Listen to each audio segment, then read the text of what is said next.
다니엘 6장 19절부터 28절까지 제가 읽습니다. 이튿날에 왕이 새벽에 일어나 급히 사자굴로 가서 다니엘의 든 굴에 가까이 이르러는 슬피 소리질러 다니엘에게 물어 가로되 사시는 하나님의 종 다니엘아, 너의 항상 섬기는 내 하나님이 사자에게서 너를 구원하시기에 능하셨느냐?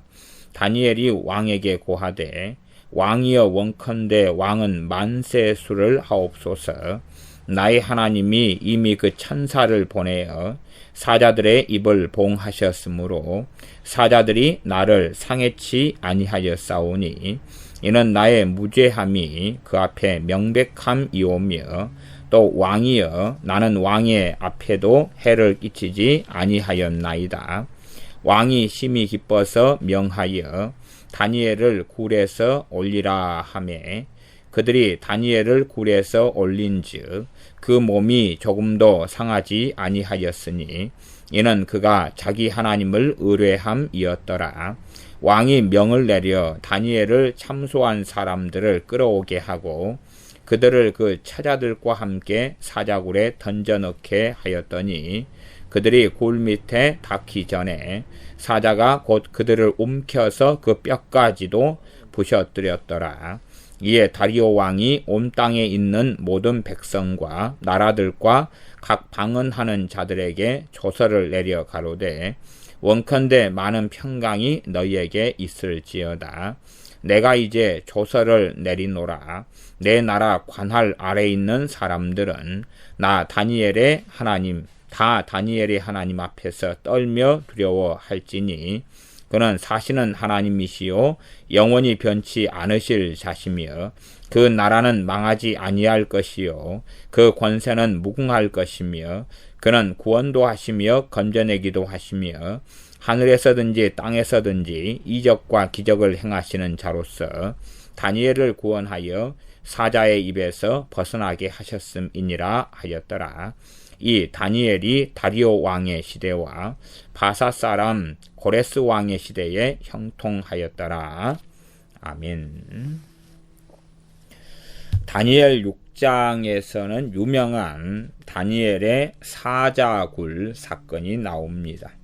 6장 1절에 보면 다리오가 자기의 심원대로 방백 120명을 세워 전국을 통치하게 하고 또 그들 위에 총리 셋을 두었으니 다니엘이 그 중에 하나이라. 이는 방백들로 총리에게 자기의 직무를 보고하게 하여 왕에게 손해가 없게 하려 함이었더라.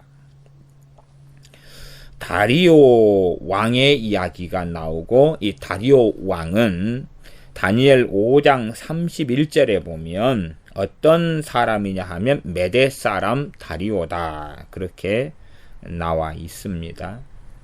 이 페르시아 제국 안에는 크게는 큰 도시, 아예 쌍벽을 이루는 큰 도시가 있는데 그것은 메대하고 그 다음에 이 바사라는 도시입니다. 페르시아라는 도시지요. 메대하고 페르시아. 그리고 옛날부터 그 도시들은 강성해서 또 연약하기도 하고 강해지기도 해서 도시국가 형태를 오랫동안 유지해 왔습니다. 이제 우리가 잘 아는 이 아시리아 제국, 그 다음에 바벨론 제국, 그 다음에 페르시아 제국, 그리고 로마 제국으로 이어져 가지요. 거기에서 지금 현재는 이 바벨론이 멸망하고 그 다음에 페르시아 제국이 일어나기 전에 말하자면 이 바벨론 이상이 다스리던 이 세계적인 대제국의 영토를 페르시아가 다 통합해서 지배했을 때, 다시 말하면 그때의 왕이 우리가 익히 잘 아는 페르시아 왕 첫 번째 왕인 고레스 왕입니다. 고레스 왕이 말하자면 메대와 바사로 갈라져 버리는 이 나라를 다시금 통합해서 페르시아 제국을 세웁니다. 그때가 BC 359년이 됩니다. 그리고 지금 본문에 나와 있는 다리오 왕은 메대의 나라, 말하자면 바벨론 제국도 어마어마하게 크지 않습니까? 바벨론 제국도 어마어마하게 큽니다. 그 바벨론 제국의 이상이 되는 영토가 반으로 말하자면 나누이고 쪼개지지 않았는가, 그렇게 추측한다 그 말이에요. 왜냐하면 성경은 이렇게 메네메네 데겔 우바르신, 그래서 바벨론 제국을 나누었다. 바르신, 바르신의 단수형이 베레스다 그랬습니다. 베레스. 이게 베레스라 그래서 나라를 나누어 버렸지요.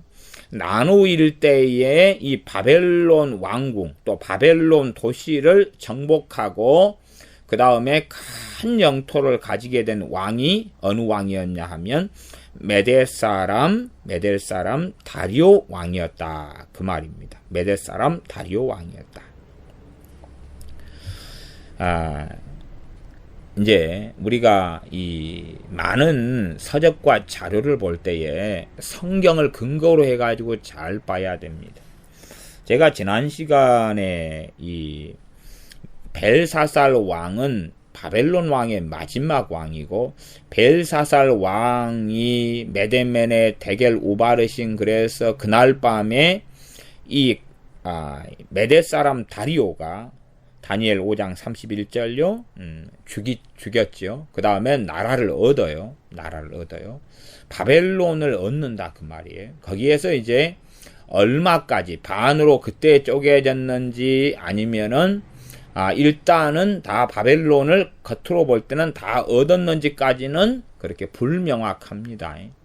여기까지는 저도 잘 연구를 안 해서 모르겠어요. 과거에는 책들을 많이 봤는데 그에 대해서 기억이 흐릿해가지고 정확하게 어떤 스토리다 그런 것까지는 잘 기억이 이제 안 납니다. 제가 이러한 거에 대하여 요 앞에가 책이 3권이 시리즈 책이 있네요. 무슨 책이냐 그러면 최근까지 지금도 베스트셀러 중에 들어가는 책이 이 통박사 조병호 이 목사님의 성경과 고대 전쟁, 성경과 5대 제국, 성경과 고대 정치, 이런 책 시리즈가 이 베스트셀러에 들어갑니다.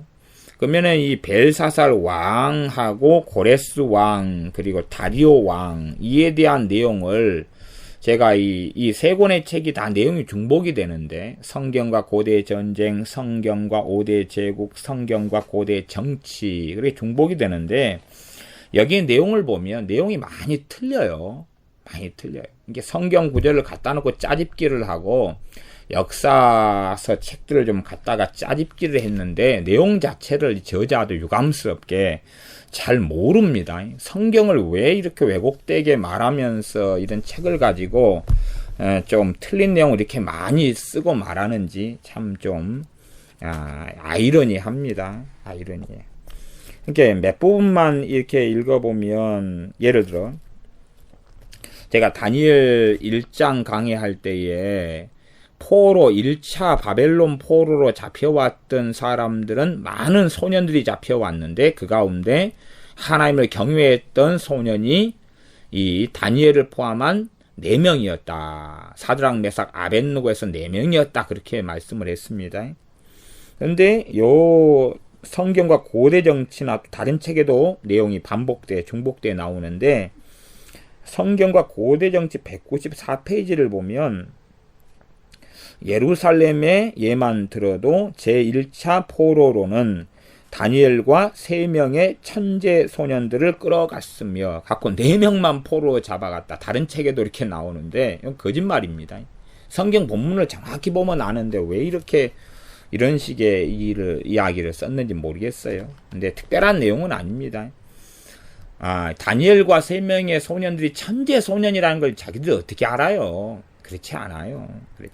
그리고 이 바벨론의 이 학문들을 가르치지도 않았는데 무슨 천재가 나옵니까? 뭔가를 배우고 안 다음에야 천재냐 아니냐 그런 거지. 겉으로 볼 때는 다 자기 자식들이 천재고 똑똑한 것 같아도 우물안 개구리가 얼마나 많습니까? 예를 들어 다니엘 1장에 보면 그렇게 나와 있습니다. 뭐라고 나와 있냐 그러면 이 1장 3절에 글이 나왔지요. 왕이 환관장 아스부나스에게 명하여 이스라엘 자손 중에서 왕족과 귀족의 몇 사람 곧 흠이 없고 아름다우며 모든 재주를 통달하며 지식이 구비하며 그래가지고 왕궁에 모실 만한 소년들을 데려오게 하고 그들에게 갈대아 사람의 학문과 방언을 가리키게 하라. 그렇게 했다 그 말이에요. 그렇게 했는데 이제 이 6절에 보면 그들 중에 유다 자손 곧 다니엘과 하나냐와 미사엘과 아사라가 있었더니 그래서 이 소년들을 데려오게 했는데 얼마인지는 몰라요. 근데 그 소년들 몇 명만 그런 게 아니겠지요. 여기는 몇 소년들 이렇게 나왔긴 했지만은 그래서 이렇게 3년을 기르게 해라는 게 1장 5절이고 1장 6절에는 그 3년을 기른 그들 중에서 다니엘, 하나냐, 미사엘, 아사랴 이렇게 4명이 있었다. 이 4명은 다니엘을 중심으로 해가지고 왕의 진미로 또 포도주로 자신을 더럽히지 않기를 원했다 하는 겁니다. 그렇게 이제 이 13절에 보면 당신 앞에서 우리의 얼굴과 왕의 진미를 먹는 소년들의 얼굴을 비교하여 그러니까 왕의 진미를 먹는 소년들도 다 어디 소년들입니까? 유다 소년들이죠. 왜? 이 책임을 환관장 아스부나스에게 맡겼으니까. 그러니까 유다의 소년들 가운데 왕의 진미를 안 먹는 사람은 다니엘 포함한 3명, 4명이죠. 그것하고 나머지 다 유다 소년들은 뭘 먹었어요? 왕의 진미를 먹었어요. 이렇게 비교를 하는 거지. 이렇게 성경이 자세히 본문을 보면 다 나와 있다 그 말이에요. 이게 성경이 중심인데 그냥 성경의 본문을 얄팍하게 보니까 이렇게 바벨론 1차 포로 때 천재 소년 4명만 데려갔다 이런 것이 성경과 고대 전쟁이란 책도 그렇고 그 다음에 성경과 5대 제국인가 뭐 고대 정치 여기도 중복돼 가지고 이런 이야기도 합니다. 더군다나 이제 이 벨사살 왕에 대한 이야기로 가면 뭐라고 나와 있냐 그러면 이 벨사살 왕을 이제 죽인 사람을 누구라고 이야기하냐 그러면 이 왕이 바로 고레스 왕이다 그렇게 이야기해 버려요. 이 책에 지금 여러 책이 다 똑같이 이야기해. 이 조병호 이 목사님, 조병호 박사님이라고 하는 이분이 어느 교회 담임 목사님이시고 이 책 시리즈를 썼는데 제가 뭐 성경과 고대 정치 182페이지에 보면 뭐라고 했냐 그러면 이제 아버지 이 벨사살 왕의 아버지가 나보니두스인데 나보니두스가 10년간 사마에 가서 살면서 저는 이제 사마에 가서 산다기보다는 이게 지난 시간에도 말씀드렸지만은 정복 전쟁을 하러 갔다 하고 이런 자료들을 저는 보거든요. 요번에 이제 사막에 살았다 이렇게 이런 자료로 보는 모양이에요. 어쨌든 이제 그의 아들 벨사살에게 국가를 맡겼습니다. 이렇게 섭정왕이지요. 그러다가 페르시아의 고레스 왕이 바벨론을 침략하자 나보니두스는 그제야 바벨론으로 돌아왔지만 이미 페르시아 전체가 제국 전체가 페르시아로 넘어가고 난 후였습니다. 바벨론 제국이 멸망한 다음에 페르시아 제국이 바로 세워지질 않아요. 그런데 이분은 이렇게 보는 거예요. 이게 말하자면 성경은 정확하게 메대 사람 다리오라 그러는데 메대 사람 다리오를 고레스로 바꿔치기 해버리는 거예요.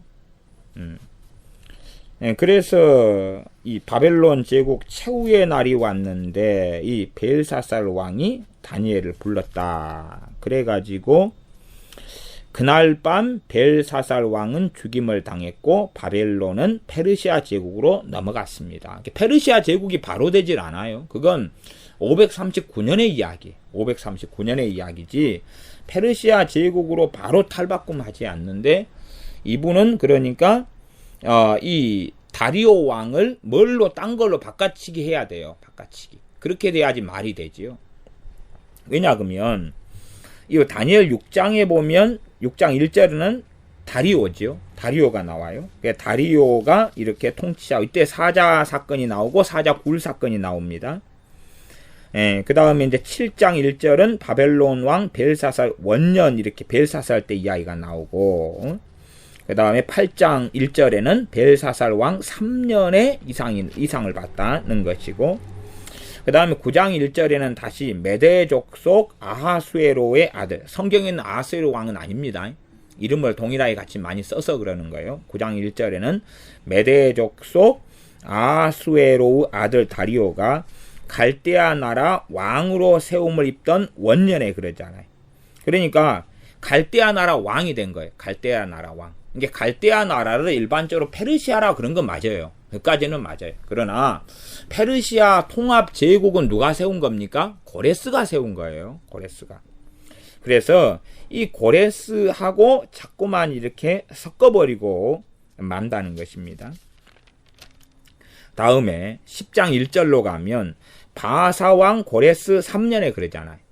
앞에는 이제 갈대아 왕이라고 성경이 그렇게 했죠. 우리 개혁 성경의 번역이 갈대아 왕 다리오라 그랬죠. 근데 10장 1절은 바사왕 고레스다 그랬잖아요. 이게 틀리잖아요, 이게.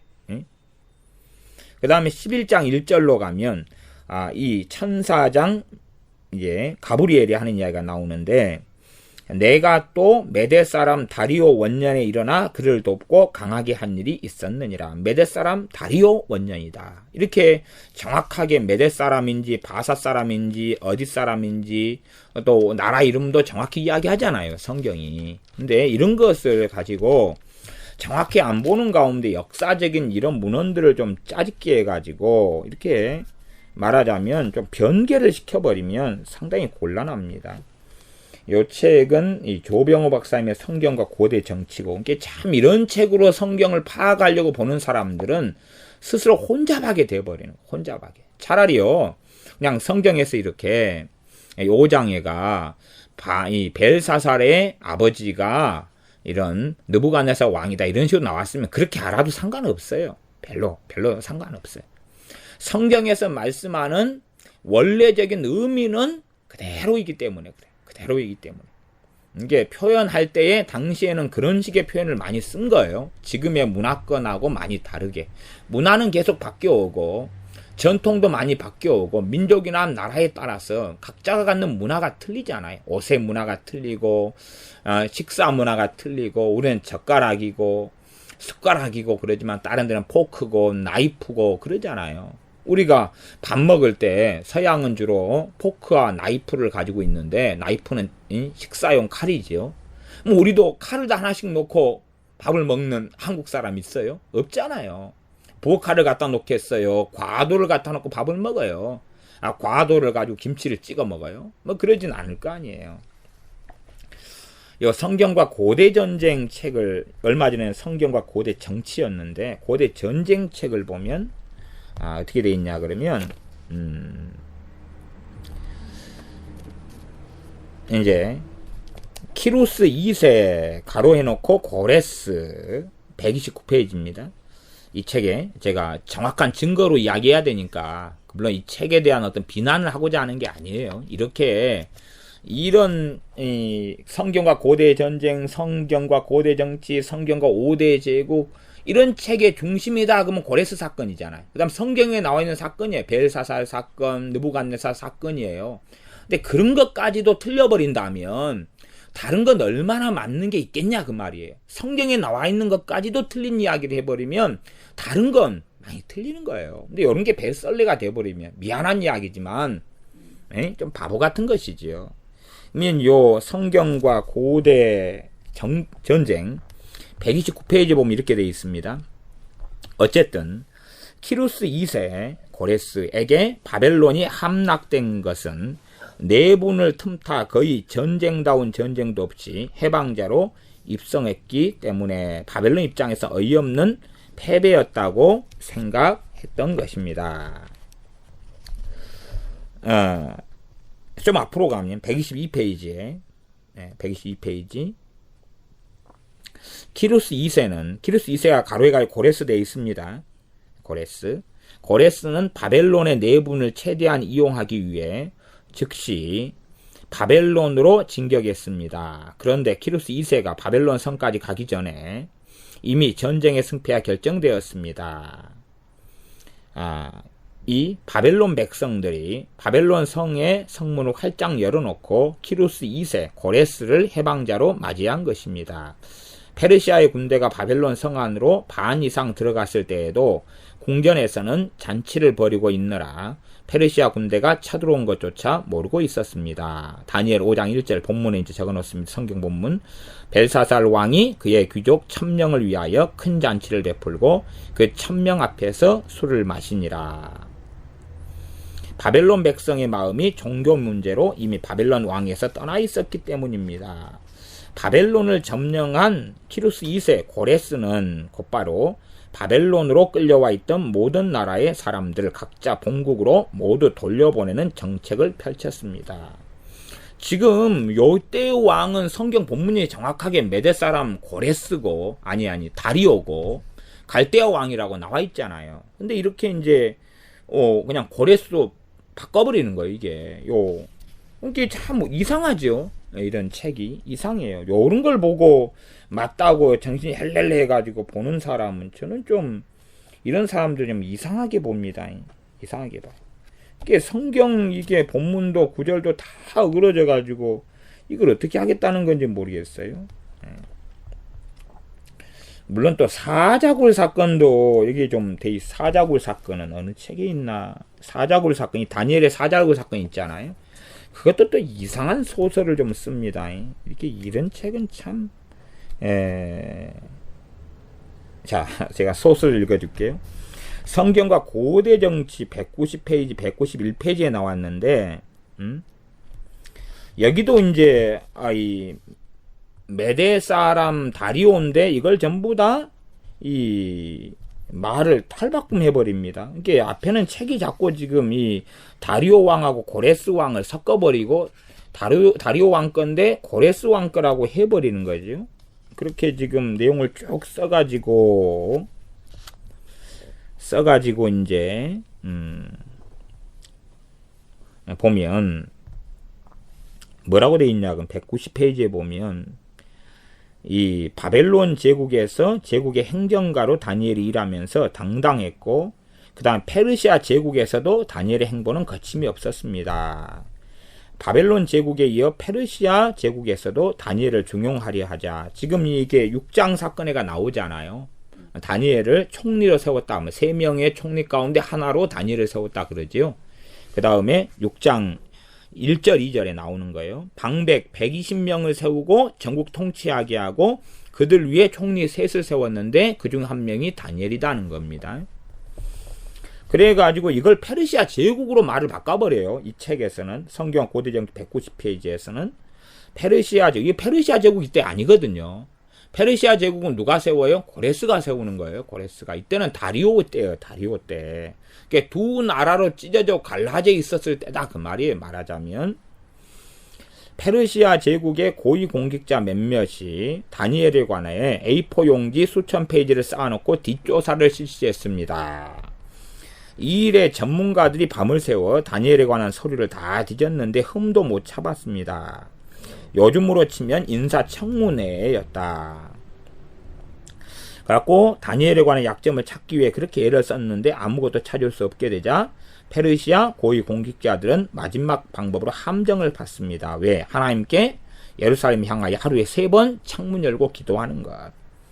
드디어 그들의 계획대로 다니엘을 사자굴에 넣었습니다. 그날 밤 그들은 오랜만에 깊은 잠을 잤을 것입니다. 그러나 페르시아의 왕이 오히려 나이 많고 경륜 높은 신하를 잃은 것에 화가 나서 잠을 이루지 못하고 새벽에 사자굴 앞으로 다니엘을 부르는 황당한 일을 벌였습니다. 누가 보면 왕의 이 행동은 제정신이 아닙니다. 어제 이미 사자굴에 던져진 사람을 새벽에 찾아가서 부르다니요. 그런데 다니엘이 대답을 합니다. 살아있었습니다. 다니엘의 대답을 듣고 페르시아 왕이 얼마나 좋았겠습니까? 그렇지. 비록 사자굴 속에서라도 왕이 부르면 신하는 대답을 해야지. 그렇지. 왕이 불렀는데. 이렇게 책을 써놨어요. 왕의 부름에 사자굴 속에서도 살아나 대접하는 다니엘. 그가 바벨론에 이어 페르시아 왕에 신임하는 최고의 신하였습니다. 그래가지고 이야기를 쓰는데, 뭐, 왕이 부르면 대답해야지. 그리고 이제, 페르시아 왕 이름은 언급은 안 해버려요, 이제. 괜히 또 성경은 다리오라 그랬는데, 이 책 저자는, 이 조병호 이 목사님은 계속 지금 고레스라고 말을 바꿔놓고, 막 섞어놓고 짬뽕해놨다가 여기서는 침묵을 해버립니다. 근데 지금 왕이 부르면 대답해야지. 그 다음에 제정신이 왕이 보면 누가 보면 왕의 행동은 제정신이 아니다. 그래가지고 화가 나서 잠을 못 이루었다. 뭐 이렇게 이야기하는데, 성경을 본문을 정확히 보면 이것하고 내용이 미묘할 뿐만 아니라 더 많이 심각하게 다릅니다. 6장 19절에 보면 뭐라고 하냐 그러면 6장 16절은 이에 왕이 명함에 다니엘을 끌어다가 사자굴에 던져 넣는지라. 왕이 다니엘에게 일러 가로되 너의 항상 섬기는 내 하나님이 너를 구원하시리라. 왕이 지금 다니엘이 하나님을 신뢰하잖아요.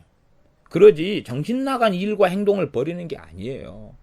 다니엘을 지키고 다니엘과 함께하는 하나님이 어떻게 하셨는가를 보고자 하는 거지요.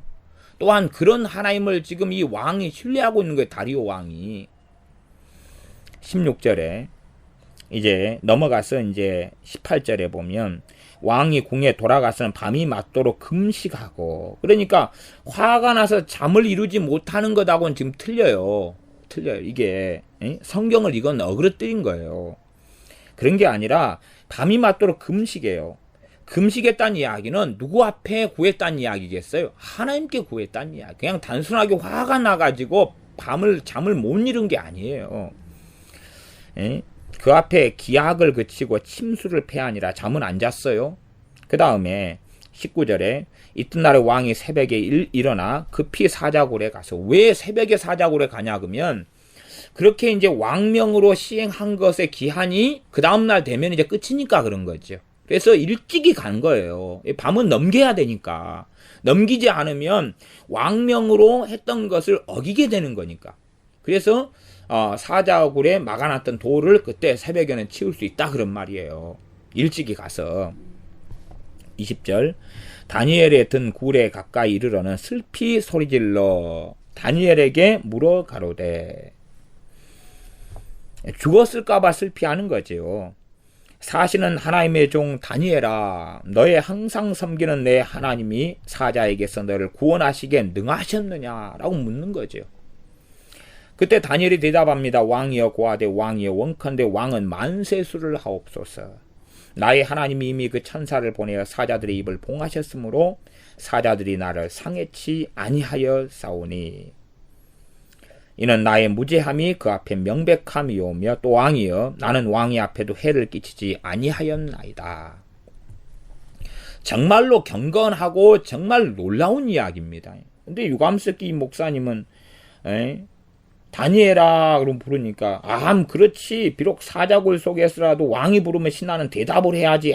그렇지, 왕이 불렀는데. 그리고 가로해 놓고 다니엘 6장 19절에 23절 참조, 이런 식으로 해놓으면 안 돼요. 참 이게 성경의 내용을 갖다가 이렇게 섞어가지고 짬뽕을 해놔가지고 만드는 거예요. 이게 본문의 내용은 별로 그렇게 잘, 나중에 고레스 칙령이 나오지만 이 다리오하고는 다른 왕이고, 그런데 이런 부분을 제가 한번 어떻게 했나 그렇게 보자. 그리고 지난번에 제가 역사 이야기를 좀 해놓은 게 있어가지고 책을 좀 들다 봤더니 이렇게 엉뚱한 이야기들이 지금 뻔한 이야기인데 엉뚱한 이야기들이 좀 자꾸 튀어나오네요. 튀어나와요.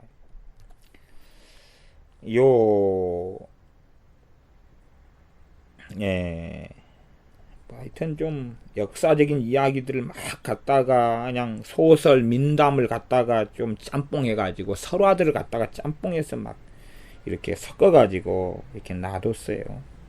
이게 맞는 거 틀린 거 이렇게 섞어서 짬뽕해가지고 놔두니까 참 이게 좀 골치 아픈 이런 것 같아요. 하여튼 잘 이런 책을 볼 때도 엉뚱하게 이런 내용에 사로잡혀가지고 성경이 그런갑다 그리고 넘어가 버리면 안 됩니다. 성경 본문이 중심이지 이런 책에서는 사실은 얻을 만한 게 별로 없어요. 유감스럽게.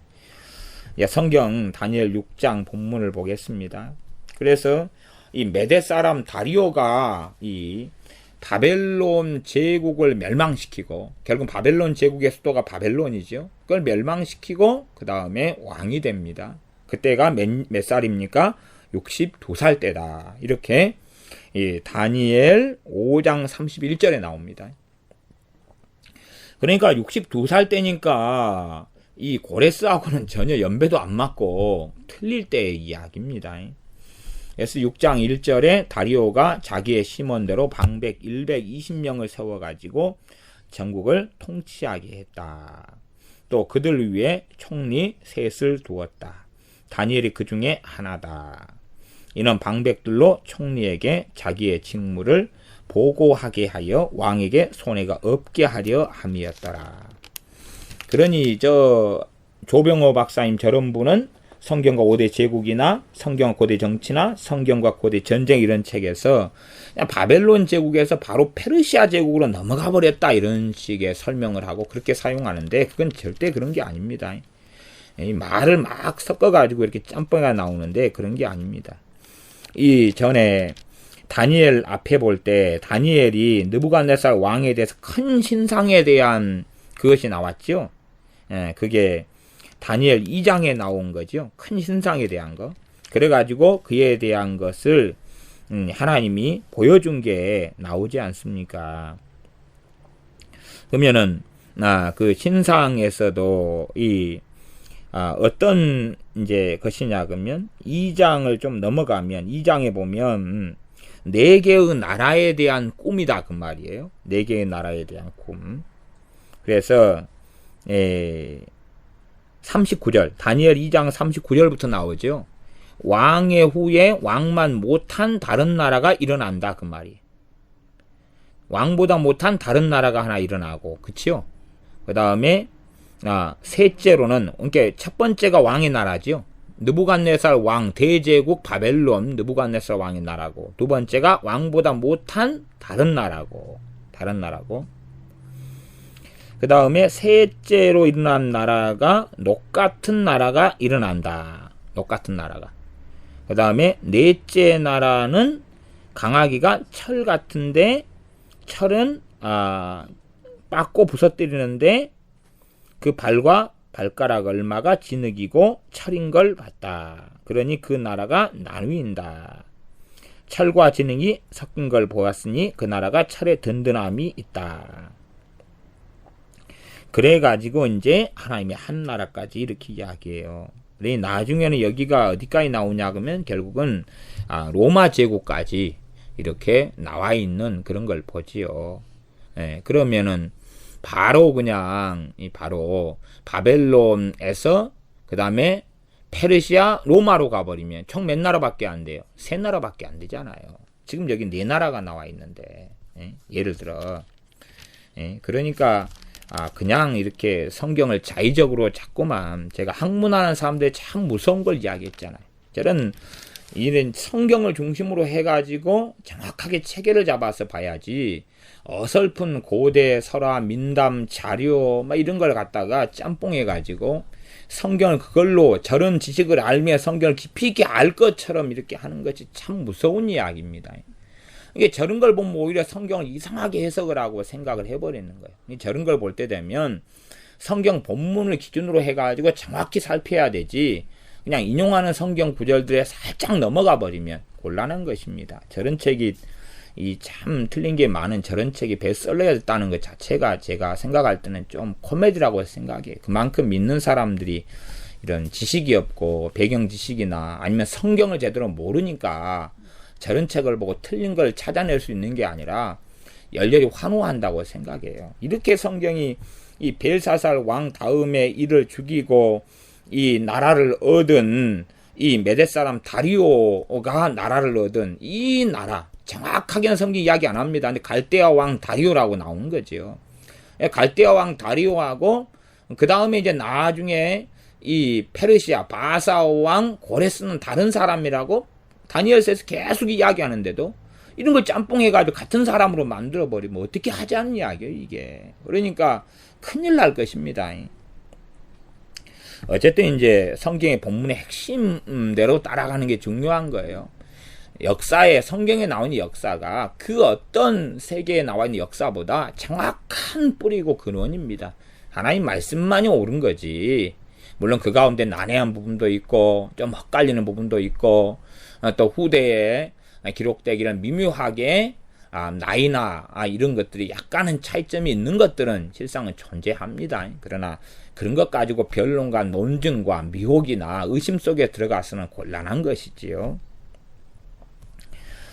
그렇게 해서 이제 이 다리오가 다스리는 이 제국에 3명의 총리, 그 밑에가 방백 120명이 있는데 3명의 총리 가운데 1명이 다니엘이 됩니다. 그리고 이 3명의 총리 가운데 다리오가 최고였다. 6장 3절에 보면 다니엘은 마음이 민첩하여 총리들과 방백들 위에 뛰어남으로 왕이 그를 세워 전국을 다스리게 하고자 한지라. 단지 다니엘이 마음이 민첩한 것은 본질적으로 그렇습니다. 하나님과 바른 관계에 있기 때문에 그렇습니다. 나아가 다니엘의 핵심은 뭡니까? 이상을 보고 꿈을 꾸고 이런 것 아닙니까? 그러면 이상을 보고 꿈을 꾸고 꿈을 해석하고 이런 것이 누구로부터 은혜와 은사입니까? 하나님으로부터 은혜와 은사입니다. 하나님으로부터 온 거예요. 그러니까 다니엘이 똑똑하고 유능한 사람인 건 맞습니다. 그러나 다니엘이 인정받을 정도의 유능함과 똑똑함은 본질적으로 하나님으로부터 기인하는 것입니다. 그래서 성경은 크게 2가지를 이야기할 수가 있는 거지요. 이 다니엘이 3년 동안 이렇게 왕이 준 진미나 포도주를 거절하고 채식을 하면서 하나님 앞에 엎드려 살았지요. 특별히 다니엘과 세 친구가 그때 하나님께서 이 바벨론의 학식을 얻게 하시면서 그 어떤 사람들보다 더 지혜롭고 똑똑하게 하나님이 하셨다라고 성경에 기록한다, 그 말입니다. 말하자면 우리가 공부를 하는데 누구의 도움을 받아, 은혜를 받아 공부한다는 이야기입니까? 하나님의 은혜로 인하여 공부한다, 그런 이야기입니다. 더군다나 다니엘은 사드락 메삭 아벳느고하고 다르게 꿈에 대한, 몽조에 대한, 또 몽조를 해석할 수 있는 은사까지도 받은 사람이 되어집니다. 그러니 다니엘이 총리 역할을 잘한 것은 하나님과의 관계 속에 오랜 동안 바른 관계 속에 살아오면서 얻은 하나님의 도우심을 받아서 얻은 학식과 지식과 지혜와 분별력을 이야기하는 거고, 나아가서 은사들, 하나님의 은혜로 주신 이 은사들을 통해서 이루어 나가는 것입니다. 다니엘서 안에서도 다니엘의 꿈, 다니엘이 꿈을 해석하는 거, 다니엘이 이상 이런 걸 빼고 나면 남는 게 뭐가 얼마나 있냐, 그 말이에요. 그래서 다니엘은 총리들과 방백들 위에 뛰어나다. 6장 3절에 왕이 그를 세워 전국을 다스리게 하고자 한지라. 이제 아예 3명의 총리들 위에 세워버리려고 그런 거예요. 그러니까 이에 총리들과 방백들이 이 다니엘을 고소할 틈을 얻으려고 했다. 그게 6장 4절입니다. 그렇게 했는데 다니엘은 충성되어 아무 그릇함도 없고 아무 허물도 없었다.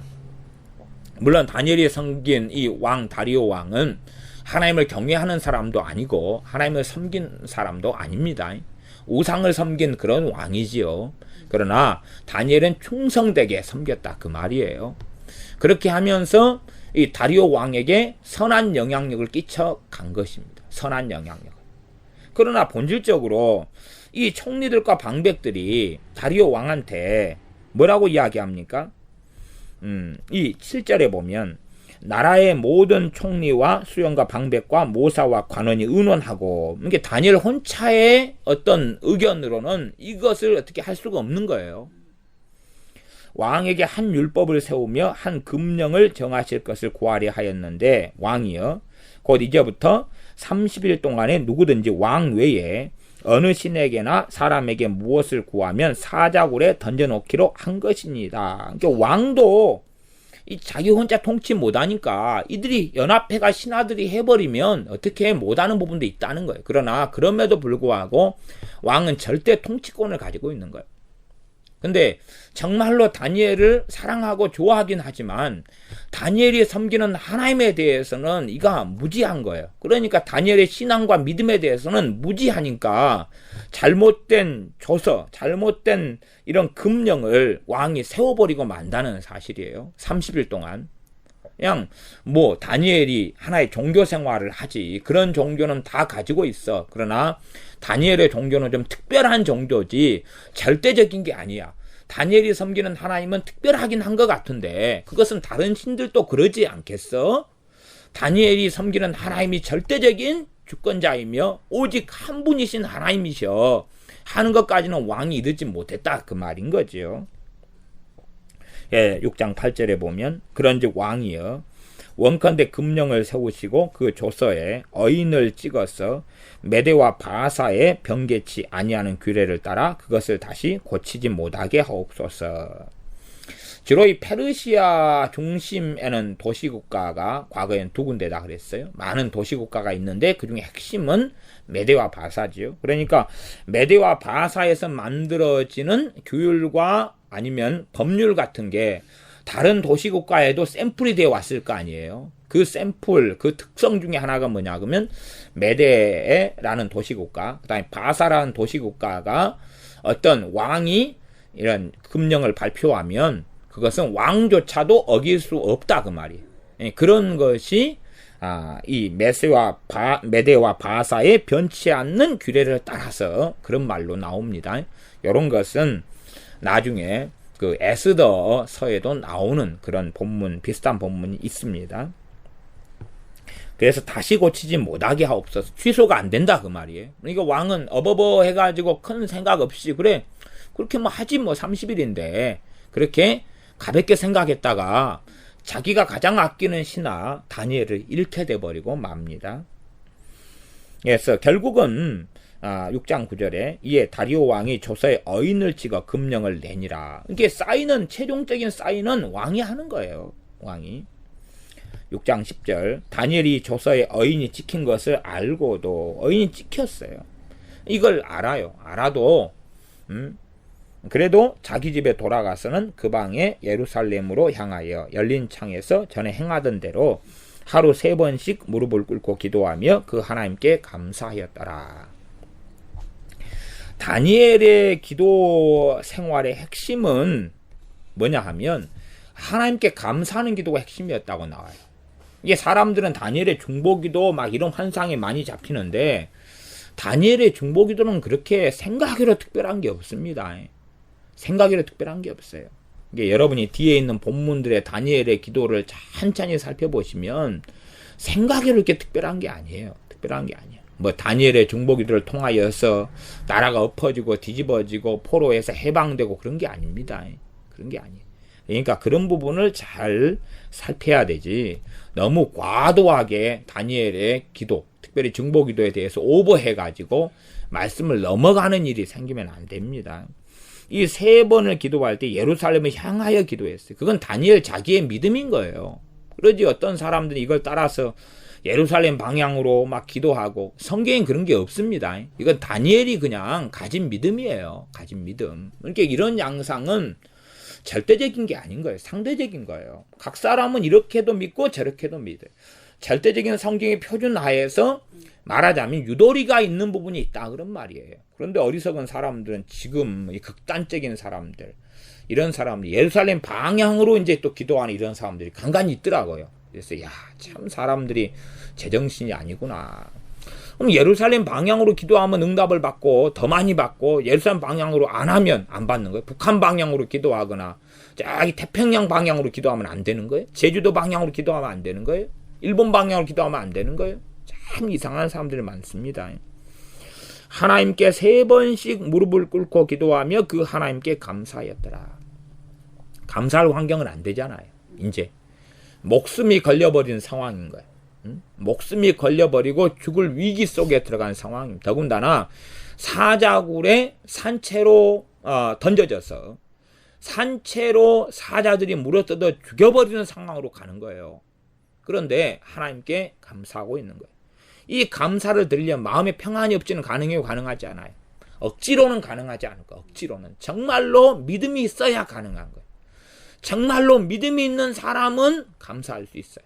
그러나 믿음 없는 사람은 감사하라, 범사에 감사하라 하는 걸 통해서 해보려 그래도 조금 입에 발린 몇 마디의 감사를 하다가 말아버려요.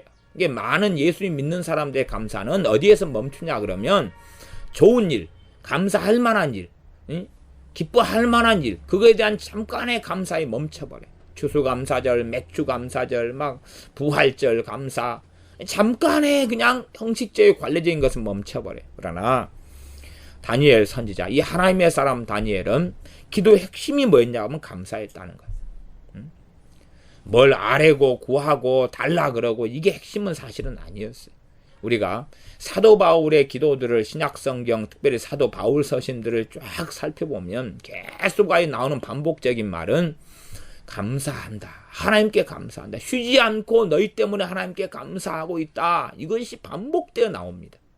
하나님에 대한 감사의 기도. 우리 주님께서도 음식 놓고 오병이어 같은 걸 행하실 때도 하나님께 사례하시고 그 말은 감사기도 하시고 그 말이에요. 감사하시고 그 말이에요. 감사기도를 드리셨다는 거예요.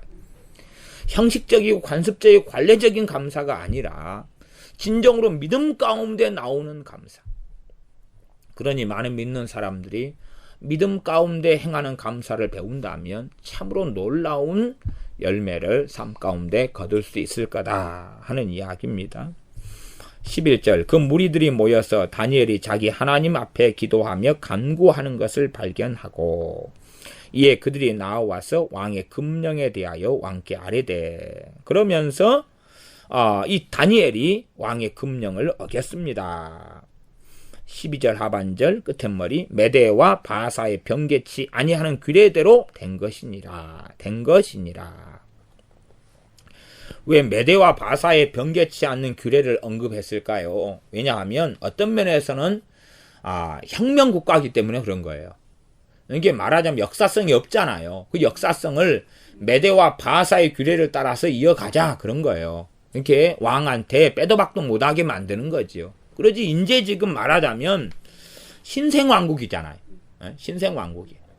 그러니 이 왕인 다리오에게 과거의 메대의 전통을 잇고 바사의 이 전통을 이어가지고 규례와 법령을 이렇게 가져가자. 그래야지 정통성을 인정받지 않느냐. 그렇게 해서 따라가게 한 거예요. 왕이 어리버리하게 있다가 당해버리고 맙니다.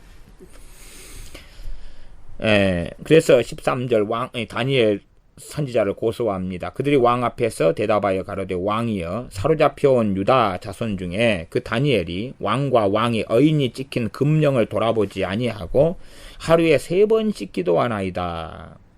왕이 이 말을 듣고 그로 인하여 심히 근심하여 다니엘을 구원하려고 마음을 쓰며 그를 건져내려고 힘을 다하여 해가 질 때까지 이르매 해가 질 때까지 버텼어요. 살려내려고. 그만큼 어리버리하게 당했지만 그러나 다니엘을 끔찍이 아끼는 왕이기 때문에 그러합니다. 이 바벨론을 점령하고 이런 나라를 얻어서 갈대아 왕으로 이 성경적으로 한다면 개혁성경상으로 한다면 갈대아 왕이 되었을 때 62살이에요. 그러니 얼마나 연륜이 있는 왕이겠느냐 그 말입니다. 그러지만 이 무리들이 해질 때까지 다시 나와왔어. 무리들이 또 모여 왕위로 나와서 왕께 말씀하되 왕이여 메대와 바사의 규례를 아시거니와 그러면서 메대 바사의 규례를 가지고 언급하는 거예요.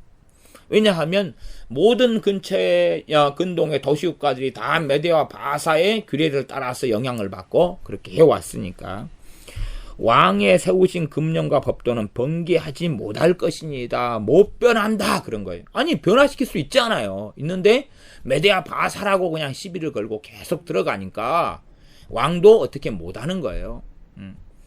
그래서 왕이 결국 명령을 내려서 다니엘을 끌어다가 사자굴에 던져 넣게 합니다.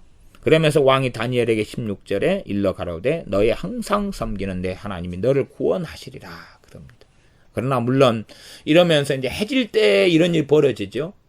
그 다음에 새벽까지 왕이 식음을 전폐합니다. 그러니까 결국은 금식했다. 그것도 한 끼죠, 한 끼. 한 끼지 여러 끼가 아니죠. 금식했는데 해질 때부터니까 점심에 뭐 먹었겠죠, 그래도. 꼭 해진 다음부터 이제 안 먹은 거예요. 안 먹었어요. 그리고 잠도 안 잤어요. 그렇게 해서 새벽까지. 그러니까 아마 해질녘 정도까지 버티다가 그 다음에 그때 이제 다니엘 사자굴에 넣으니까 그때가 한 6시라고 잡으면 새벽이면 다음날 한 4, 5시 되겠죠. 그러니까 한 10시간 정도의 시간이 되겠죠. 6시부터 12시까지는 6시간, 새벽 4시다 그러면 10시간. 이 정도 시간 동안 지금 고뇌한 거예요. 그래가지고 새벽에 이제 19절에 이튿날 왕이 새벽에 일어나 급히 사자굴로 갔다. 그리고 슬피 소리질러서 다니엘에게 물어가로되 사실은 하나님의 종 다니엘아. 하나님의 종 다니엘로 인정하고 있어요.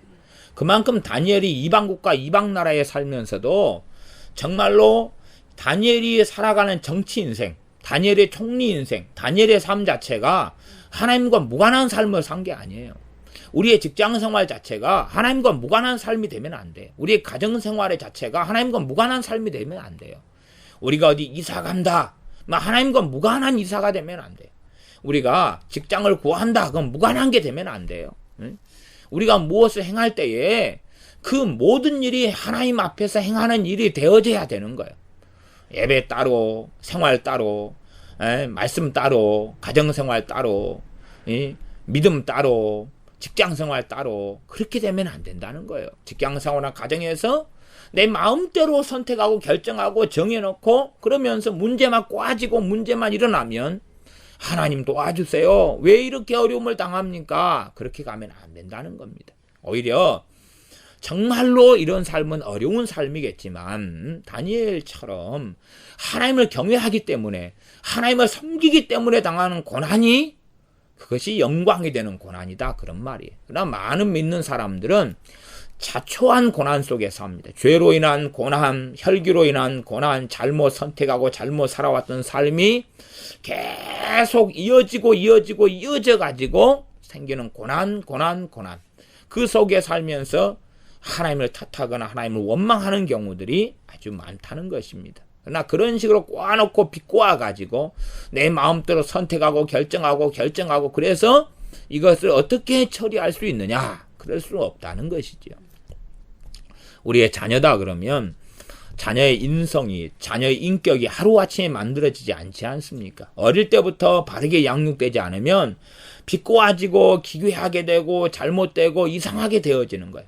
그러나 겉으로는 그것이 잘 드러나지 않습니다. 드러날 때 되면 남자애들은 빨리 드러나죠. 한 중학생 되면 드러나는 애들이 많고 고등학생 되면은 열매가 나타나는 경우의 애들이 많습니다. 여자애들은 좀 더 늦게 나타나는 경향이 있는 것 같아요. 그러나 어쨌든 20살 이쪽 저쪽 되면 드러나죠. 그런 다음에 이제 못 견딜 만하게 되어져서 하나님 내 자식을 어떻게 좀 변화시켜 주십시오. 그게 말이 되는 기도가 아니라 그 말이에요. 자식을 위해서는 기도할 수 있어요. 그러나 잘못된 기대를 하고 기도하면 안 되는 것입니다. 잘못된 기대는 안 되는 거예요. 다 꼬아놨고 어그러놨는데, 말하자면 공부를 하나도 안 한 나이가 빵점 했는데 곧 내일 모레 수능을 봐야 돼. 그러니까 하나님, 내일 모레 수능을 봐야 됩니다. 그러니 성적이 잘 나오게 해주세요. 그러면 되겠냐 그 말이에요. 아니면 내신이 마지막 등급이에요. 그러면 내신이 잘 나오게 해주세요. 1등급, 2등급 맞게 해주세요. 그럼 되겠냐 그 말이에요. 이게 될 수 없는 거잖아요. 이미 이제 고3대가 수능을 앞두고 있으면 내신은 거의 결정이 나버린 거예요. 다 나와붙는데 그걸 바꿔달라 그러면 그게 말이 되는 이야기가 아니죠. 바꿀 수 자체가 없는 거죠.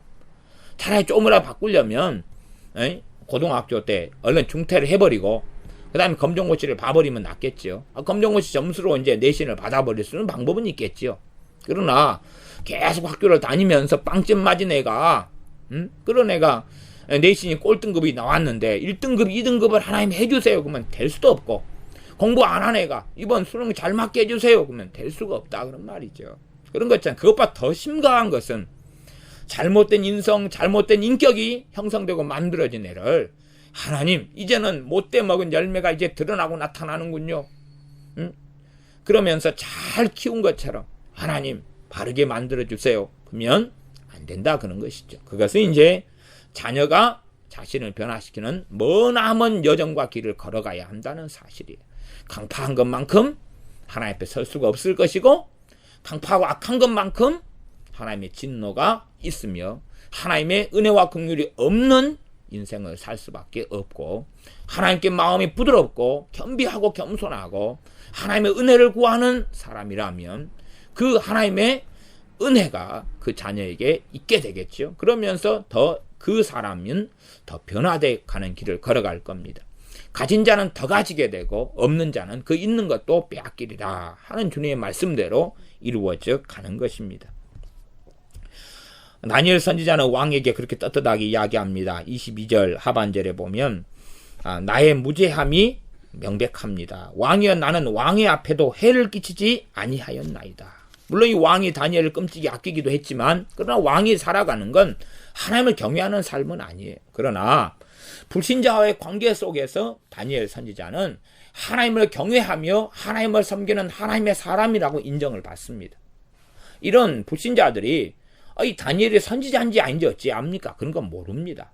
몰라요. 그러나 다니엘이 하나님 앞에 살아나가는 걸 통해서 다니엘은 하나님께 은사를 받고 하나님께 은혜를 받고, 그리고 다니엘의 말과 언동과 삶 속에서 빛이 되고 소금이 되며 하나님이 드러납니다. 하나님이 드러나요. 드러나기 때문에 왕도 다니엘이 하나님을 인정합니다. 그리고 이제 다니엘을 대신한 보복을 해줍니다. 이런 것은 다니엘이 말기지 않습니다. 어떤 보복이냐 그러면 사실은 심각한 건데요. 심각한 건데 24절에 보면 왕이 명을 내려 다니엘을 참소한 사람들을 끌어오게 하고 그들을 그 처자와 함께 사자굴에 던져넣었다. 처자식하고 함께 넣었어요. 처자식하고. 3족까지 간 거죠. 3족까지. 3족도 100% 3족은 아니지만 그 당사자하고 당사자의 누구요? 처자식까지 해가지고 다 사자굴에 집어넣어버린 거예요. 이게 사자가 한두 마리가 아닌 거죠. 한두 마리가 아니에요. 한두 마리가 되기는 어렵겠죠. 무리겠죠. 때가 됐지. 왜냐하면 참소한 사람들이 한두 명도 아니고, 사자가 한 마리였다면 만화나 이런 그림은 한 마리잖아요. 아니면 몇 마리 좀 더 있거나 그래봐야 사람 한 50명만 집어넣으면 배불러가지고 더 이상 못 먹을 거예요. 이거 배불러가지고 더 이상 못 먹어요. 왕 그만 보내시오. 그럴 거예요. 그러나 다 그냥 이 처자식까지 던져도 그들이 굴 밑에 닿기 전에 사자가 꼭 그들을 움켜서 그 뼈까지도 부셔뜨릴 정도로 사자들이 많았고 배가 고팠다는 이야기죠. 그러니 이러한 끔찍한 형벌을 할 때 다니엘은 이걸 말기지 않습니다. 겉으로 볼 때는 이런 걸 의문을 제기하지 않으니까 그렇지. 다니엘이 사랑이 없네. 이걸 막 말려야지. 근데 그런 건 아닙니다. 그건 하나님의 공의가 이루어져야 되는 문제이기 때문에, 그래서 이 로마서 같은 데에도 이 권세자들 같은 경우는 범죄한 자들을 위해서 심판하는 일을 하나님을 대행해서 한다 이렇게 나와 있어요. 그런 것을 사랑이라는 명목 속에 말려버리면 나라의 통치 기강은 무너지고 마는 것입니다. 좋아 괜찮아 이 공의가 행해져야 되는데 공의를 덮어버리면 안 되는 거예요. 이 공법하고 그 다음에 개인 거하고는 틀린 거예요. 산상수훈의 대부분은 뭐냐 하면 개인의 삶에 대한 거예요. 공법에 대한 이야기가 아니라 개인의 삶에 대한 거예요. 이 산상수훈은 개인의 삶에 대한 것을 공법으로 가져가가지고 전쟁할 때 군인들은 총도 못 잡게 하고 사람을 총으로 쏴 죽여서 방어하거나 공격할 때 이걸 못하게 한다 그러면 완전히 잘못된 일이 되는 거예요. 공법은 공법이고 개인적인 관계는 개인적인 관계. 심지어 내 가족이라도 법률은 뭡니까? 그가 살인범이다 그러면 신고해야 되는 거예요. 신고해야 되는 거예요. 그래서 감옥에 있고 무기수가 되고 사형수가 됐을 때 감옥에 있는 형제와 가족을 돌봐주는 것이 사랑인 거죠. 그런 것이지 살인범을 살인마를 그런 폭력범을 은둔시켜주고 보호해주고 용서해주는 게 아니에요. 그것이 개인의 문제로 가면 용서고 공법의 문제로 가면 개인적으로 용서지만 공법대로 처리는 해야 되는 거예요. 그렇게 돼야지만이 하나님 앞에서 그 나라가 무제한 피를 흘리지 않고 그 나라의 근간을 하나님은 보존해 주시는 거예요. 그러나 공법이 지켜지지 않으면 하나님께서 무제한 피에 대한 핏값을 그 나라와 민족과 심지어 자녀들에게, 자손들에게까지라도 물으시는 분이 하나님이시다는 사실입니다. 다니엘에 대한 이야기 23절을 좀 더 보면 왕이 심히 기뻐서 명하여 다니엘을 굴에서 올리라 하며 그들이 다니엘을 굴에서 올린즉 그 몸이 조금도 상하지 아니하였으니 이는 그가 자기 하나님을 의뢰함이었더라. 정말로 다니엘이 사자들의 입에서 살아난 것은 그 이유는 뭐냐? 다니엘이 하나님을 의뢰했다 그런 거예요. 다니엘이 하나님을 의뢰했다는 거예요. 우리 현 시대에 당하는 고통이 아무리 커도, 위기가 아무리 커도 이 정도 위기는 드물 거예요. 이 정도 위기는. 정말로 하나님을 의뢰하는 사람이 어디 얼마나 있는가? 주님께서 내가 올 때에 믿음을 보겠느냐? 세상에서 믿음을 보겠느냐? 예수 믿는 사람들이 다 예수님 믿고 하나님 믿는 사람 세상 흩어져 살아가요. 그러나 정말로 믿음이 있는가? 그런 거예요. 정말로 믿음이 있는가? 하나님을 의뢰하는 사람이 이러한 심각한, 아주 심각을 넘어서는 거죠. 그냥 말하자면 99.999% 죽어야 된다 그 말이에요. 99.999% 죽어야 되는데 사는 거예요. 그렇다면 이보다 더 못한 위기 속에서 예수님 믿는 사람들이 건진받지 못하는 것은 하나님이 그들을 보셨을 때에 그들이 하나님을 의뢰한 사람이 아니라 그 말이에요. 하나님을 의뢰하는 사람이 아니기 때문에 그래요. 많은 믿는 사람이 마귀 역사 속에 고생하고 고통받습니다. 그러나 그들은 마귀 역사는 믿고 신뢰하는데 마귀의 능력은 확신하고 믿는데 하나님의 능력은 신뢰하고 확신하지 않고 하나님의 권세는 믿지 않고 확신하지 않는 사람들이 너무 많다는 거예요. 입만 하나님이 전능하시다고 말할 뿐이지 실제로는 마귀의 능력, 마귀의 힘, 마귀의 권세를 더 믿고 또한 문제, 그 문제의 위대함, 그 문제의 무서움, 그 문제의 고통, 그 문제의 어려움을 더 믿고 그 속에 살아가는 거지 하나님을 의뢰하지 않는다는 거예요. 그러나 착각하기를 자기는 하나님을 의뢰하고 있다고 주장한다 그 말이. 많은 사람이 기도하면서 하나님을 의뢰한다고 주장해요. 실제로 많은 사람이 기도할 때에 근심거리를 가지고 기도할 때에 근심거리를 가지고 기도하면서 근심하면서 기도해요. 두려움거리를 가지고 기도하면서 두려워하는 시간을 오히려 가지는 거예요. 그러면서 하나님은 모욕을 합니다. 여호와 이름을 망령때 일컫는 거지요. 그러니 오히려 근심거리, 문제거리 가지고 기도하지 않아버리는 것이 응답을 가져와요. 기도하지 않고 차라리 감사하고 찬양하고 노래하는 것이 100배가 더 나을 때들이 많은 거예요. 그러나 습성적으로 기도를 하면서 근심을 하는 사람들은 너무 많아요. 그러니 인생과 삶 속에 열매를 제대로 거둘 수가 없는 거죠. 그러나 그들은 착각하기를 자기는 문제 해결을 위해서 하나님을 의뢰하면서 오랜 세월 기도해 왔다는 거예요. 정말로 기도해 왔으면 오랜 세월까지는 필요 없어도 중단기적으로는 열매를 거둬야 되는 거예요. 기도 응답이 있어야 되는 거예요. 극소수의 문제만 장기적인 기도가 필요한 거죠. 나머지는 기도하자마자 응답이 있어야 될 것도 있고 기도한 다음에 얼마 지난 다음에 응답을 보게 되고 어떤 소수의 문제만 오랜 시간이 걸리는 거예요. 주로 가족의 구원이나 형제의 구원이나 사람의 변화 같은 거죠. 그것은 그 사람의 변화는 우리가 기도한다 하지만 우리의 기도는 돕는 기도이기 때문에 예를 들어 복음을 전할 때 어느 성에 들어가 어느 집에 유할 때에 그 집 사람을 위하여 그 집에 평안이 임하기를 너희가 빌라 기도하라. 그리고 그 사람이 받을만 하면 그 평안이 임한다 그랬어. 중보기도라는 건 그거예요. 우리가 어떤 사람을 위해 기도하는데 그 사람이 받을만한 사람이면 그 기도가 역사하는 거예요. 그래서 그게 돕는 거라 그 말이에요. 그러나 받을만한 사람이 아니면 그 사람이 내 가족이고 부모 형제고 남편고 아내라고 내 자식이라도 역사하지 않아요. 기도는 중보기도는 돕는 것이지 중보기도 자체가 일하는 게 아니에요. 그걸 이해를 못하면 잘못된 거예요. 사람은 자기가 기도만 하면 어떻게 되는 줄 아는데 사람의 변화는 그런 게 아니에요. 심지어 우리 자신의 변화를 놓고 기도해도 그런 문제가 그런 식으로 쉽게 이루어지지 않는다 그 말이에요. 변화만 놓고 기도하면 다 된다면 말씀 읽을 필요도 없고 순종할 필요도 없고 성령 충만 받을 필요도 없고 주님을 사랑할 필요도 없고 순종할 필요도 없을 거 아니에요. 얼마나 편해요. 기도만 하면 성경 보고 말씀 깨닫고 순종의 길을 걸어가고 주님과 동행하고 성님 인도를 따라가고 분별해 가야 되고 진리 안에 서야 되고 이런 걸 다 내 변화시켜 주세요. 기도만 하면 다 된다면 성경은 절대 그것을 인정하지 않는다 그 말입니다. 다리오 왕이 조서를 씁니다. 25절부터 이에 다리오 왕이 온 땅에 있는 모든 백성과 이 다리오 왕의 조서입니다. 앞에는 느부갓네살 왕의 조서가 있었죠. 다리오 왕이에요.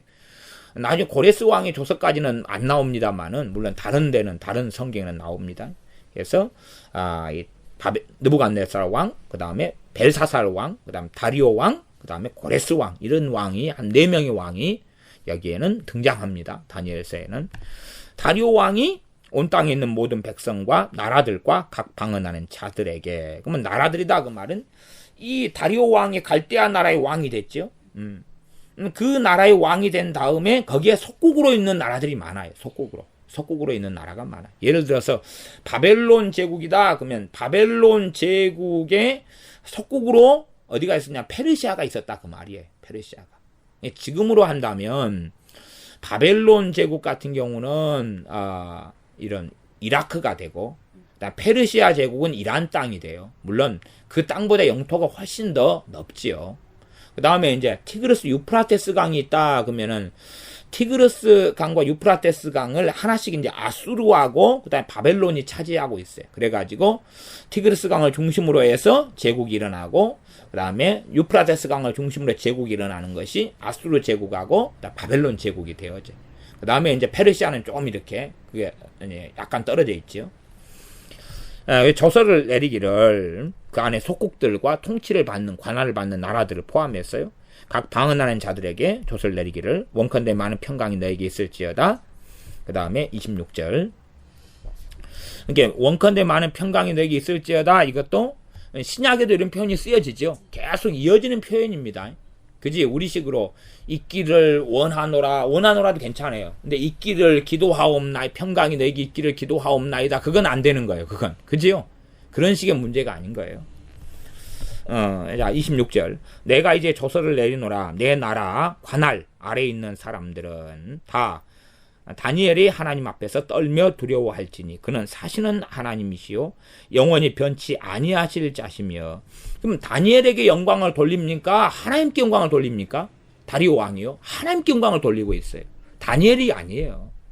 이게 참 많은 간증들은요 하나님을 빙자해가지고 자기가 영광을 취하는 게 너무 많아요.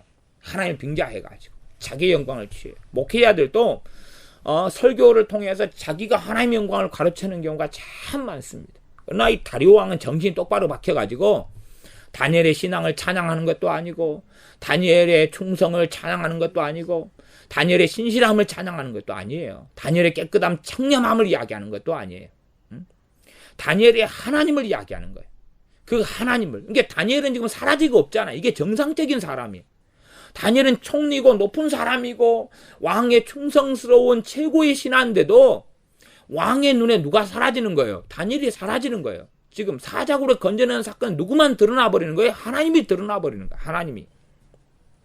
그래서 다니엘이 하나님 앞에 떨며 두려워할지니 그는 사시는 하나님이시요 영원히 변치 않으실 자시며 그 나라는 망하지 아니할 것이요 그 권세는 무궁할 것이며. 하나님의 나라 이야기를 하고 있잖아요. 하나님이 통치하는 나라, 눈에 보이지 않는 나라예요.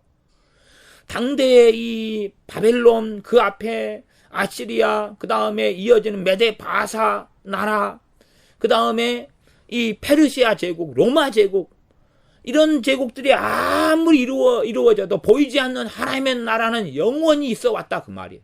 하나님의 나라는 영원히 있어 왔어요. 그러니 그 하나님의 나라에 대하여 그 나라는 망하지 않고 그 권세는 무궁하고 하나님 그는 구원도 하시며 건져내기도 하시며 하늘에서든 땅에서든 이적과 기적을 행하시는 자로서 다니엘을 구원하여 사자 입에서 벗어나게 하였음이니라. 다니엘의 기도를 찬양하는 것도 아니고 다니엘의 믿음을 찬양하는 것도 아니에요. 우리가 믿음이 아무리 있어서 우리의 믿음으로 하나님의 역사가 나타나도 우리의 믿음은 찬양받는 게 아니에요. 이게 고린도전서 13장에 보면 사랑장이고 그 앞에 우리가 아무리 어떤 믿음이 있을지라도 막 이렇게 우리가 어떻게 내 몸을 불사르게 구제할지라도. 그러지만 구제나 믿음은 정말 중요한 거예요. 중요한 거예요. 그러나 구제한다 해서 그 구제가 찬양받지 못하는 것은 구제할 만한 것을 하나님이 주셨기 때문에 그런 거고, 그 다음에 구제할 은혜를 주셨으니까 그런 거예요. 구제할 물질을 주시고 구제할 마음을 주시는 하나님의 은혜가 있기 때문에 하나님이 찬양받아야 하는데 사람들은 구제하는 그 행위에 빠지고, 믿음을 통해 역사가 나타나도 산을 옮길 만한 믿음이 있어서 그 믿음에 빠져버리는데 그게 아니라는 사실이에요. 오히려 하나님에 대한 믿음이 역사를 일으키니까 하나님이 역사하시는 거지, 믿음을 통해서. 그런 거지 사람의 믿음이 영광을 받을 문제가 아니라는 사실입니다. 이렇게 주객이 전도되는 일은 굉장히 많습니다. 우리의 기도는 너무 중요합니다. 깨어있어 기도하라 그랬어요. 그러나 우리의 기도 생활이 영광을 받는 게 아니에요. 우리의 기도 생활이 아니에요. 기도에 응답하시는 유일하신 하나님이, 삼일째 하나님께서 영광을 받으시는 것입니다. 다니엘을 구원하여 사자의 입에서 벗어나게 하셨음이니라 하였더라 하면서 증언합니다. 간증하죠. 누구에 대한 간증입니까? 다니엘에 대한 간증입니까? 하나님에 대한 간증입니까? 하나님에 대한 간증이에요. 다니엘은 사라져버린 거예요. 사라져버려요. 28절, 이 다니엘이 다리오 왕의 시대와 바사 사람 고레스 왕의 시대에 형통하였더라. 나라가 이제 나뉘어져요. 정확하게 역사적으로 어떻게 됐느냐 이런 건 우리가 그냥 던져놓고 두 시대가 이어져 왔다는 건 알 수 있어요. 이 다니엘이 지금 크게는 세 시대에 중요한 고관을 했지요. 세 시대. 첫 번째는 바벨론 왕 느부갓네살 때 잡혀왔어요. 아마 느부갓네살 원년에 잡혀온 거예요. 바벨론 1차 포로로 605년이에요. 잡혀와가지고 그 다음에 이제 바사 왕 고레스 원년이 539년이에요.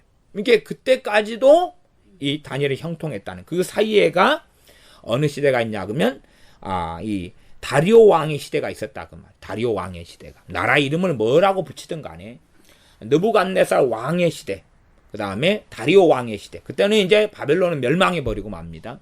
그 다음에 바사 사람 고레스 왕의 시대. 그래서 중간에는 이 바벨론을 뒤집어 엎는 것은 메대와 바사예요. 메대와 바사. 메대와 바사가 힘을 합치고 연합해가지고 무너뜨리는 거예요. 그러면서 독자적인 독립권을 가지고 있죠. 연계되고 있으면서도 이런 좀 복잡한 정치 구도가 있습니다. 그러지만 이때는 이 다리오 왕, 메대 사람 다리오 왕의 시대하고 그다음에 바사 사람 고레스 왕의 시대에 형통했어요. 두 사람이 같은 사람이 아니에요. 이 조병호 이런 목사님처럼 성경과 5대 제국이나 성경과 고대 정치, 성경과 고대 전쟁 이런 책에서 이 고레스와 다리오를 같은 사람으로 이야기해 버리는데 그건 틀린 이야기예요. 이런 내용이 잡다하게 이렇게 가는 건, 이런 건 좀 곤란한, 굉장히 곤란한 이야기입니다. 같은 게 되면 말이 되는 게 아니에요. 성경이 정확하게 6장 28절이 전혀 그렇지 않다고 이야기하는 것입니다. 그렇게 해서 시대가 변하고 나라가 변해요. 시대가 변하고 나라가 변해요. 그러나 누구는 남습니까? 하나님을 경외하는 사람은 남는다 그 말이에요. 물론 어떨 때는 순교하고 어떨 때는 죽기도 합니다. 그러나 또한 하나님께서 하나님을 의뢰하는 사람을 보존하시며 지키시는 거예요. 보존하시며 지키시는 거예요.